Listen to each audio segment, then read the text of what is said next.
নামাজ পড়া যে এরকম ফরজ, এই কথা বলে না কেন? ঠিক এইরকম ফরজ এই পৃথিবীতে আল্লাহর দিন কায়েম করা। নামাজ পড়া ফরজ, নামাজের 27টা শিক্ষা, এইগুলো আমরা অনেককেই বলতে দেখি। দিন কায়েম করা ফরজ, এই কথা অনেকে তো বলেই না, আর বলতে গেলেই মানুষ রাজনীতি মনে করে। বিশ্বনবী 13 বছর মার খেয়েছিলেন মক্কায়, এই কথাগুলো বললে অনেকে কান্নাকাটি করে। অথচ উনি যে 10 বছর মদিনার রাষ্ট্রপ্রধান ছিলেন, এই কথা বলতে গেলে এটা রাজনীতি। আমি তাদের উদ্দেশ্যে একটা ছোট্ট কথা বলছি, কয়েক মিনিটে খেয়াল করবে। আমি গতানুগতিক কথা বলছি না, চিন্তা ভাবনা করে বলছি। আমি দেখতে পাচ্ছি এই চরিত্রের মানুষ এই দেশে এখন বাড়তেছে।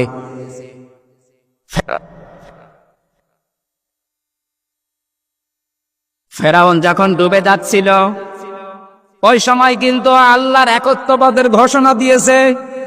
এখানে যারা তাফসির পড়তে পারে, সূরা ইউনূসের 90 নম্বর আয়াতের মাঝের অংশের তাফসিরটা পড়েন। হাত্তা ইযা আদরাকাহুল গরক ক্বালা আমানতু আন্নাহু লা ইলাহা ইল্লাল্লাযী আমানাত বিহি বানু ইসরাঈল।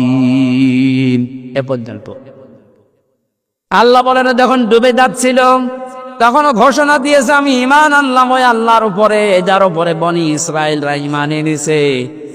কিন্তু ওই জামানার যিনি প্রেরিত পুরুষ আল্লাহর পক্ষ থেকে নবী এবং রাসূল এবং কিতাব নিয়ে এসেছিলেন, মুসা নবী, কথা বলে না কেউ, ওই জামানার প্রেরিত পুরুষ তিনি ছিলেন নবী, রাসূল এবং আসমানি বড় কিতাবের একটা তাওরাত। এ পর্যন্ত জানেন না? এইটা জানার পরেও লোকটা ঘোষণা দেয়নি যে লা ইলাহা ইল্লাল্লাহ, মুসা কালিমুল্লাহ, ও বলেছে লা ইলাহা ইল্লাল্লাহ। কিন্তু রিসালাতের ঘোষণা না দিয়ে আরো বিদ্রোহ করেছে, আমানাত বিহি বানু ইসরাইল দিয়েছে। যে বনি ইসরায়েলরা যার উপর ঈমান এনেছে আমি তাকে বিশ্বাস করি, এতে জামানার যিনি প্রেরিত পুরুষ আমি তাকে মানি না, কারণ তার সাথে দ্বন্দ্ব ছোটবেলা থেকেই। এক কথা বলেন না কেন? বুঝতেছেন আপনি আয়াতটা? ও যখন রিসালাতের ঘোষণা দেয়নি, এই মানুষটাকে আমার আল্লাহ গ্রহণ করবে না, এজন্য জিবরাইলকে বলেছে ওর মুখের উপরে কাদা দিয়ে দে। এটা তাফসিরে ফি জিলালিল কোরআনে পাবেন। মুখের উপরে যখন কাদা দিয়েছে তখন আর কথা বলতে পারেনি, ওর পর্যন্ত শেষ। এখানে প্রায় 28টা বিষয় লেখা আছে তাফসিরে, একটা একটা করে। আমি কয়েকটা শিক্ষার জন্য বলছি, একটু মিলা।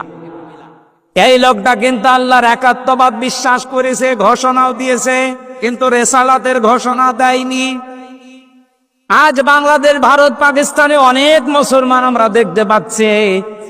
আমি অন্যান্য দেশের ব্যবস্থা ভালোভাবে দেখেছি। কিছুদিন আগে আমি কয়েকটা দেশ ঘুরলাম, ও দেশে তো অবস্থা ওই রকমই। ওগুলো আমাদের বিষয় না, আমাদের দেশেরটা বলছি। এদেশে 96% মুসলমান আমরা। অনেকেই বলে আমি নামাজ পড়ি, রোজা রাখি, হজ করে এসেছি, আমি দান সাদকা করি। বলেন তো এই যে 4টা বিষয় বললাম, এ হুকুমগুলো কার? আরো জোরে বলেন না। আমি আলেমদেরকে এবার জিজ্ঞাসা করব।